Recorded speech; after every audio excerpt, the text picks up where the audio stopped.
Very welcome back to Unstable TV. So we have another suggestion coming in from our American Reactions playlist. So of course, if this is your first time on the channel, do not forget to like, subscribe, comment, share, hit that bell. And if you're back with us again, thanks. So what are we reacting on today, Danielle? So today, James, we have been asked to check out why USA leaving NATO would cause World War III. Why would it cause World War III? Why exactly would the US cause World War III? So let's learn this together. Let's go! East Ukraine, March 2023. Anton huffed and puffed, reaching the truck a second before the driver threw it into gear, hauling himself up in the back just in time. All around him, similar trucks were already in motion or waiting with idling engines, their drivers yelling at the rushing soldiers to hurry up and load in. As if to punctuate the point, there was a high-pitched whine in the distance, followed by an explosive blast. Russian artillery was in range and opening up. This wasn't the first time he had to retreat during the course of the 13-month war for his country, but this was perhaps the most painful retreat. For over a year, Ukraine and Russia had slugged it out in a bloody battle for eastern Ukraine. Both sides had advanced and retreated under the weight of each other's offensives. Toward the end of last summer, though, Ukraine had made its greatest gains, liberating the city of Kherson in late September. It felt as if the tide of the war had finally shifted. And then the U.S. midterm elections came around. In a wholly unprecedented turn of events, a slew of isolationist politicians had been voted into office. The House of Representatives had quickly put forth a measure to end U.S. membership in the North Atlantic Treaty Organization, believing it to be a waste of resources when a real threat to America was in the Pacific, namely China. Pressure on the Senate led to landmark legislature, and with the stroke of a pen, the United States was no longer a member of NATO. This had direct implications for Ukraine's war against Russia. With no more investment in Europe, the United States was no longer as interested in hemming in Russian aggression, and thus funding for the Ukrainian armed forces quickly dried up. Along with the money came an end to millions of rounds of ammunition, HARM anti-radar missiles, new artillery, and of course, the vaunted HIMARS system, which had enabled Ukraine's first and only major offensive at the end of August last year. Ukraine was now a European problem, and Europe's support for the Ukrainian armed forces was a fraction of what it had enjoyed from the United States. The new slew of American politicians represented a shift in attitude from the American taxpayers. Russia was Europe's problem.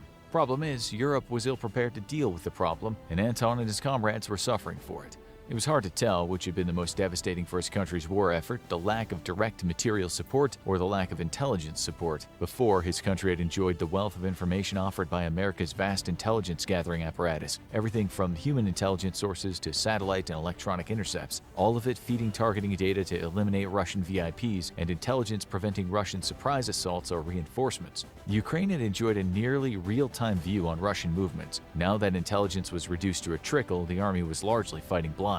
But the lack of material support hurt too. Surviving HIMARS units no longer had ammunition, and work was being done to try to convert them to fire more available and less capable unguided rocket munitions. The supply of manned portable air defense weapons had all but evaporated, leaving the frontline troops vulnerable to air attack as they once were at the start of the war.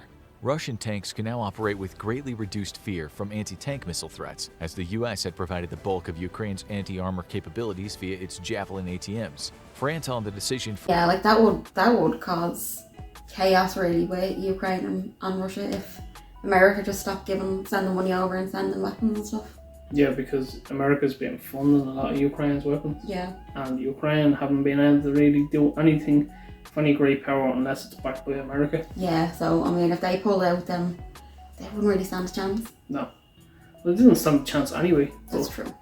Everyone's like, yeah, but you know, Russia have all the weapons. It's like, yeah, but Russia has the bigger force. Yeah. And Ukraine aren't really, don't know, battle hardened, maybe you'd call it. Well, they're putting up a good fight, but I mean, it definitely helps that America is sending over all stuff. For the U.S. to withdraw from NATO and from Europe itself meant he was in retreat once more, but this time it felt much more final. NATO headquarters, Brussels, Belgium. The Ukrainians were taking a beating, now in general retreat across the east. Major General Alex Tuvich shook his head sadly, reading the intelligence reports in his hand. The U.S. was still tasking satellites, ELINT and human sources in the war in Ukraine, but it just wasn't sharing that information anymore. A damn stupid move on the politician's behalf, thought the general to himself.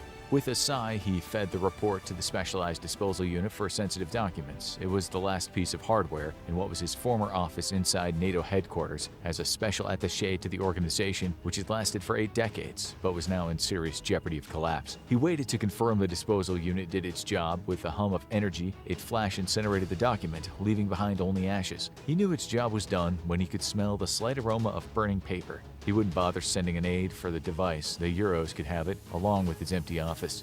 General Tuvich stood and took in one last look at what was once one of the cornerstones of American global strategy, then turned his back on the office and 80 years of highly successful foreign policy and walked out the door. He was met by his aide and driver. There was a waiting U.S. Air Force passenger plane at the nearby military airfield, which would return him to the U.S. via Britain, as America and the U.K. still maintained a security alliance. U.S. forces and bases there weren't being deactivated as they were across mainland Europe.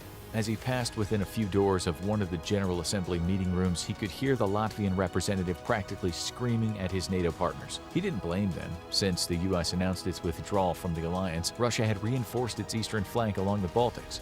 It was all but a certainty that Russia would attempt to intimidate the breakaway Soviet republics into returning to the fold. He wondered if they would actually use force, though, and what the hell Europe would do about it if they did. As he turned the corner, he was greeted by Lieutenant Colonel Beaumont Deschamps, one of France's representatives, here at Brussels headquarters. The two had enjoyed a close working relationship, and he quite liked the man. He barely even held the fact that he was French against him anymore. For his part, Deschamps ignored that Tuvich's favorite meals typically included hamburgers of some sort. Deschamps fell in alongside Tuvich, speaking in a thick Alsatian French accent. "Your government could have at least left us with logistical support." I agree, damn foolish of the politicians, but... Tuvich shrugged his shoulders. Americans got tired of paying the bills for European security. Deschamps bristled at the comment, yet he couldn't deny there was at least some truth to this. His own nation was only 0.07% away from meeting the alliance's minimum funding goal of 2% GDP, and had only increased spending in recent years under intense pressure from the US. What is that American expression? The merde is soon to hit the fan? Major General Alex Tuvich nodded solemnly. Yes, my friend, the merde is in fact about to hit the fan. Satsa, Estonia. 12 Mi-8 helicopters of the Russian Aerospace Forces crossed the border into Estonia, flying just barely over the rooftops of the neighboring town of Satsa. The helicopters set down at pre-planned positions around the western perimeter of the town, disgorging their squads of Russian paratroopers. A few minutes later, a force of Russian T-90s and BTR-80s overran the border police checkpoint, smashing through the flimsy wooden barricade. There was a brief... So basically Russia is just going to go back and get the Soviet Union back together again, pretty much. Yep. Get the band back together. Think they do that? Mr. Putin and the boys decided, right lads, we've been out for a long time, let's get the band re-established. I'd say Trotsky is cheering in his grave right now. I mean, they probably would try and do that if they could. They probably think that ideology was the best that ever worked. Yeah, they could have. So they're like, yeah, let's get that going again. Yeah. Because and they don't have anyone that's really stopping them, so. No, that's why they're building themselves, and they're like, well, if we don't get the Soviet Union back together, another person like Ukraine is going to pop out of the woodworks and be like, we want to be independent as well, we don't want to be part of Russia anymore. Yeah, that's true. So that's probably what they think their best tactic is. But I don't know enough about the Soviet Union to say enough about it. That's true. Exchange of gunfire with some Estonian border troops, but within 6 hours, the small town was firmly under the control of the Russian military. From the town square, the Russians had hung their country's flag. 10 Downing Street, United Kingdom. The British Prime Minister did her best to hide her concern. Arrayed before her on multiple screens were the leaders or representatives of the remaining members of the NATO alliance. The emergency conference had been called immediately upon reports of the first Russian troops crossing into Estonian territory. In the last 6 hours, the Russians had secured the small town, and the new satellite reconnaissance seemed to indicate that they were digging into defensive positions. Estonia had attempted to fly several drones over the area, but they had all been shot down, so live intelligence was out of the question. However, it didn't seem as if the Russians had any intention of advancing their attack. The Prime Minister realized she'd been asked a question and snapped out of her internal mental review. I'm sorry, what was that? The representative from the Estonian government was on the main screen, looking understandably frustrated. Ma'am, I'm going to ask you again, will Britain honor its commitment to NATO's NRF? That was a question with a million implications. She could feel the weight of history pressing down on her. The fate of Europe in the 21st century very much depended on her answer. NATO's response force and very rapid response force had been set up to deal with exactly this type of Russian incursion. It was well known that for at least a decade, Russia's Vladimir Putin had toyed with the idea of a fait accompli attack against NATO, the seizure of a single meaningless village somewhere along the Baltics, not enough to warrant full-scale war in normal circumstances, but enough to test the NATO alliance. If NATO hesitated, the entire concept of mutual defense collapsed and the alliance would inevitably splinter, exactly as Putin wanted. Despite his catastrophic setbacks in Ukraine, which were now being reversed, America's exit from the alliance had given him exactly the opportunity he'd been dreaming of. He didn't even wait for America to fully leave the continent. European Command still had several dozen planes waiting to be loaded with equipment in airfields across Germany. The PM looked over at the screen with the Turkish representative. Turkey had been striding a fine line between Europe and Russia for years now, but had so far seemed to be committed to the alliance in regards to assisting Ukraine. However, the incursion into Estonia had put Turkey in a position where it finally had to decide who it really wanted to be friends with, and faced the prospect of fighting Russia without US aid. Well, she could already see the answer on the man's stony face. It wasn't that NATO without America wasn't a match for the Russian military, No. it's that the US provided the very backbone of what a modern army needs to win a fight: transportation, logistical support, and special mission aircraft. US firepower was considerable and nice, but it was the loss of US logistics and support assets that made a response to Russia's incursion difficult. The alliance had scrambled to shore up its deficiencies since the US announced its surprise exit, and the response and very fast response forces were at least fully equipped. But those couldn't win a war on their own. They were meant to deter a war, not stop one in progress. Russia had called NATO's bluff, and without US air power and intelligence immediately available to the alliance, it would take weeks to coordinate an effective response from the varying military powers. Britain was having trouble even keeping its current ships fully manned, and had already cannibalized a few vessels of their crews in the last 10 years just to keep others operational. Germany struggled to fully equip its commitment to NATO's response force, having to borrow equipment from other units to do so, and its air force hadn't been considered fully ready for combat for years now due to maintenance and logistical problems. She scanned the faces of the NATO representatives on the screens before her. The French president had a grim but determined look on his face. He had already pledged French support for the NRF, and then again, of course he did. France seemed to be one of the few powers in Europe whose military was ready for such a war, she thought sadly. The Polish representative looked equally grim and determined. Poland was fiercely opposed to Russian aggression, having suffered the brunt of it for centuries. One of her American military contacts had lamented that leaving Poland had for the US military like been leaving a dear friend behind in a bad situation. But other faces she looked at didn't share the same hardened resolve. Turkey, Hungary, Finland, and Sweden, the two newest members who had confidently joined the alliance after the invasion of Ukraine, didn't look ready to honor their commitment to NATO's NRF. Committing the UK would tip the balance, throwing NATO into a full-scale war. Not doing so meant Russia won, and NATO would come apart at the seams as it lost all credibility. All because of one damn village built too close to the Russian border.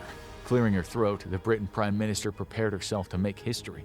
Gentlemen and ladies, after much consideration, I believe it is in Britain's and Europe's best interest if the British Armed Forces... Powerful stuff. Of course, a very big shout out to the original content creator. Do make sure you check them out, give them a like, subscribe, and share, and all that good YouTube stuff. A very big shout out to you guys for suggesting this and sending this through. So what do we all think? Do we think this is plausible? Will it happen? Will it not? And how do we feel about everything that's going on now in the world? I personally believe that Ukraine wouldn't be able to defend Russia without America, 100%. And I feel like America is a big game player in most of the wars that, like you said, they have all the equipment you need to sustain yourself or defend yourself. So when they pull out of something, Russia has the upscale advantage. Look, I really couldn't ever in history of the world imagine that America would leave NATO. Ever. So I know this is just hypothetical. Maybe they will. I don't think so though. But it'd definitely be devastating for NATO if they did. Yeah. It could be, like I said there, Russia was testing the waters to see what NATO would do and what could they do. They either fully fight or fully stop. And how do you even make that decision? How do you? That tactic there is a very good tactic there. A small village, Russia took in Estonia to test the waters of NATO to see if they're actually serious about what they said they're going to do. It's a good way to also show your opponent of, okay, you're going to do something if I do this, here you go, I done that, you done nothing. So now Russia knows what they're really dealing with. But let us know your thoughts in the comments down below. Do you think this will happen? Is it just a hypothetical? And what way do you see the world going? That's been our 2 cents, and we will chop ourselves out of this.